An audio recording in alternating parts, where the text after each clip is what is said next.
I have tasted the maggots in the mind of the universe. I was not offended, for I knew I had to rise above it all, or drown in my own shit.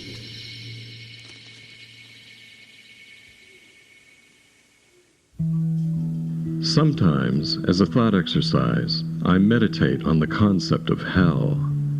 I ask myself questions like, would a loving God really make us weak, then command us to be strong, after plunging us into an upside-down world where we're subjected to a steady stream of temptations and suffering?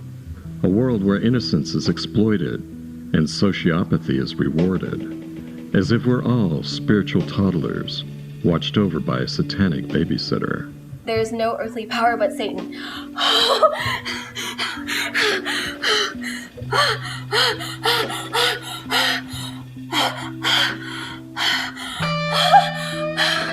Consider the snake, the scorpion, the great white shark, poisonous jellyfish, and politicians like Mitch McConnell. There's an argument to be made that hell is right here. We're already in it. And maybe it's our task to recognize this world as hell, so we can transcend it and get back to our original state as unfallen angels. But I'm not a philosopher. I don't have a PhD from some prestigious university.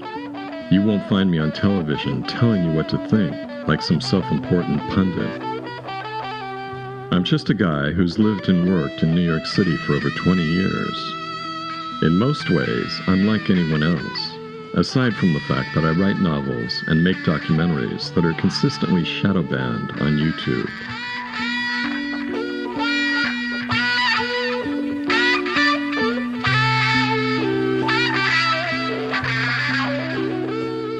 In the year 2020, toward the end of February, I went through a hellish bout of sickness that appeared to have been caused by that winter season's novel coronavirus, later known as COVID-19.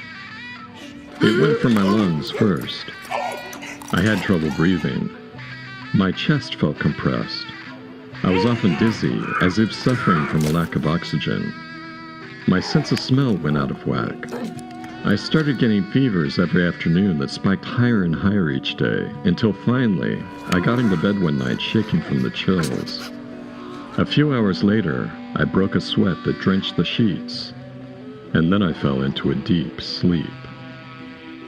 I woke up the next morning feeling somewhat better. I self-isolated for a few weeks until I felt normal again, and then I started walking around New York City with my camera gear to make this documentary. I assumed my immune system had figured out how to make antibodies and T cells to counter whatever the hell the new virus wanted to do to me, so I felt relatively safe. My plan was to document New York City as it passed through the worst of the pandemic's first wave. New York was at the grim epicenter for COVID-related deaths in America at that time. In the early days of spring, when I started this project, very few people were out on the city streets, but I was one of them. I considered myself an essential worker. Some might have disagreed with that self-designation, but I managed to avoid being arrested while I flouted the rules of the lockdown. I've assembled this documentary in as close to real time as I could manage. That's why you'll often hear me talking about things as if they just happened. They really did just happen within the documentary's designated time frames. I was trying to figure out, on the fly, how the pandemic had started and who might be benefiting from it. What I found left me astonished, and not in a good way.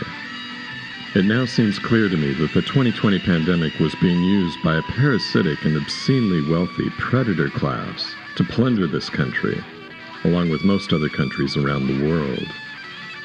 Many innocent people were bankrupted and murdered along the way, and those crimes against humanity continue unhindered. Bringing the perpetrators to the light of public consciousness is the only way I can see to stop them. I know that sounds insufferably dramatic, but if you choose to keep watching, by the end of this documentary you might find yourself agreeing with me. And even if you don't, you still might find some value in it as a window onto a pivotal time in our country's history. when Americans submitted to a propagandized and pathologized way of life that you wouldn't expect to find in the land of the free and the home of the brave, or anywhere outside of hell, really. You can't make this stuff up, man.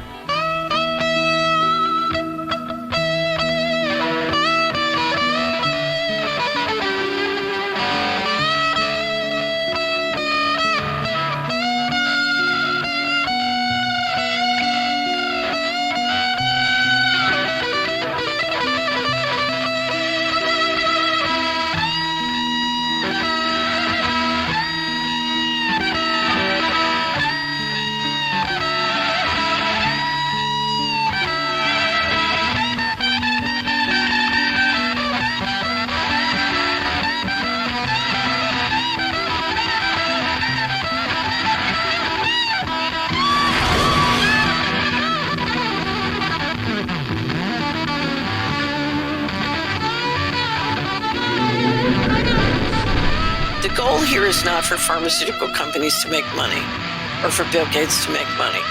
The goal here is to re-engineer the human body so that it can be managed, directed, and mind-controlled from a machine and integrated into an AI-controlled system. This is transhumanism. Their goal is transhumanism, and the question is why?